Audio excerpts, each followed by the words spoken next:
জীবন দিয়ে দিব। 1 ইঞ্চির আগে আমরা ইনশাআল্লাহ ভারত দখল করতে পারবে না ইনশাআল্লাহ। শুভঙ্কর অধিকার নাকি শুভেন্দ্র অধিকার শেখ হাসিনাকে বাম্বু দিয়ে দিল সিলেট শাহজালাল বিমানবন্দরে।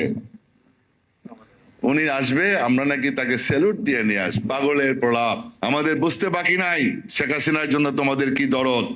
ভারতের পশ্চিমবঙ্গের যে রাজনীতি এবং নির্বাচনী ফলাফল ঘোষণা হওয়ার পরে একজন হুঙ্কার দিচ্ছেন, আমার সহযোদ্ধা রিপন দেশ বাঁচাও মানুষ বাঁচাও আন্দোলনের বিভিন্ন সময় অনেক ভূমিকা রেখেছে, আমার অত্যন্ত আদরের। দু সময় আমি দেখেছি তাকে সবসময়। গিয়াসউদ্দিন খোকন, রিপন বিভিন্ন সভা সেমিনারের মাধ্যমে আমাদের পার্টির মেসেজ জাতির সামনে উপস্থাপন করার চেষ্টা করেছেন। আজকে আমি মনে করি শুভঙ্কর অধিকার নাকি শুভেন্দ্র অধিকার আমাদের ভালোই উপকার করছে উনি বক্তব্যটি রেখে। বাংলাদেশি জনগণকে আরো একত্রিত করলো। শেখ হাসিনাকে বাম্বু দিয়ে দিল।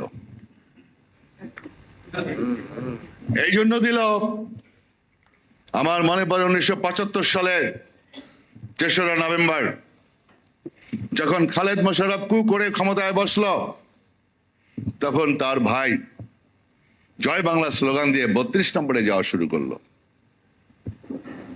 অতি উৎসাহী হয়ে, অতি বিপ্লবী হয়ে। তারপরে সেনাবাহিনী এবং জনগণ সিপাহী জনতার বিপ্লবের মাধ্যমে, আরে আল্লাহ, আবারও জয় বাংলা আসছে। সিপাহী জনতার বিপ্লবের মাধ্যমে খালেদ মোশাররফ আমার নেতা জিয়াউর রহমানকে বন্দী করেছিল।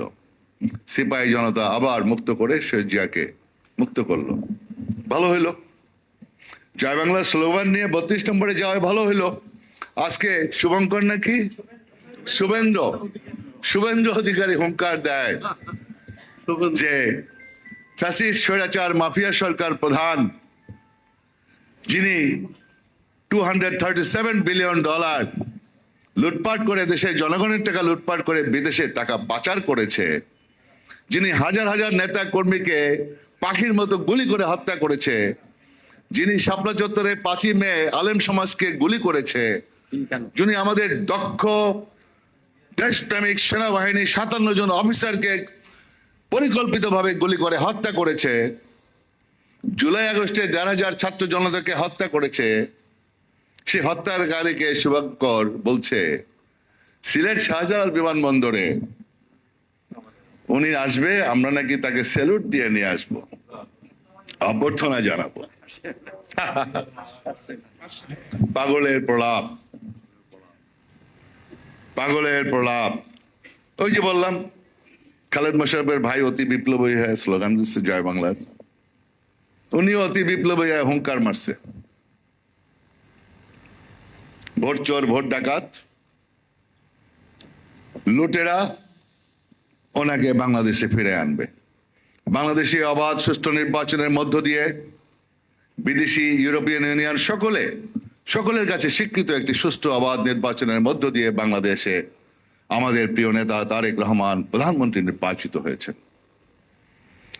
একটি জাতীয়ভাবে স্বীকৃত সরকার রয়েছে, একটি গণতান্ত্রিক সরকার প্রতিষ্ঠিত হয়েছে। উনি এখানে বৈধ প্রধানমন্ত্রী বলে শেখ হাসিনারে। বাংলাদেশের জনগণ ঘুমিয়ে থাকবে আর বাংলাদেশ দখল করার হুমকি দিচ্ছেন। বাংলাদেশের জনগণ, বেশ কোটি মানুষ শহীদ হয়ে যাবে ইরানে, যেমন বলছে না, আমরা প্রতিটি মানুষ এদেশের প্রতিটি ইঞ্চি রক্ষা করার জন্য, জমি রক্ষা করার জন্য, বাংলাদেশ রক্ষা করার জন্য শহীদ হয়ে যাব। আমরা বাংলাদেশের সবাই শহীদ হয়ে যাব, জীবন দিয়ে দিব। 1 ইঞ্চির আগে আমরা ইনশাআল্লাহ ভারত দখল করতে পারবে না ইনশাআল্লাহ। সবাই রাজপথে নেমে যাব। এই বাংলাদেশ শহীদ জিয়ার বাংলাদেশ, দীর্ঘ রক্তক্ষয়ী সংগ্রামের মধ্য দিয়ে স্বাধীনতা।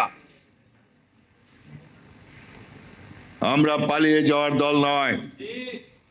শেখ হাসিনার পালিয়ে যাওয়ার ইতিহাস রয়েছে, তোমাদের কাছে আশ্রয় পেয়েছে। খারাপ লাগতেছে শেখ হাসিনা নাই, আমাদের বুঝতে বাকি নাই শেখ হাসিনার জন্য তোমাদের কি দরদ, এই লুটেরার জন্য কি দরদ আমরা বুঝতে পারি। সুতরাং আমরা যারা নির্বাচনের মাধ্যমে আসছি, আমরা সবাই মিলে সরকারি দল বিরোধী দল সবাইকে নিয়ে সসম্মানে গঠনমূলক সমালোচনা করব। আমার নেতা তারেক রহমান সাহেব যেভাবে বলেছেন, আমি তাকে স্যালুট দেই। আবারও আমরা সবাই মিলে দেশ গড়ে তুলব। এই দেশে অনেক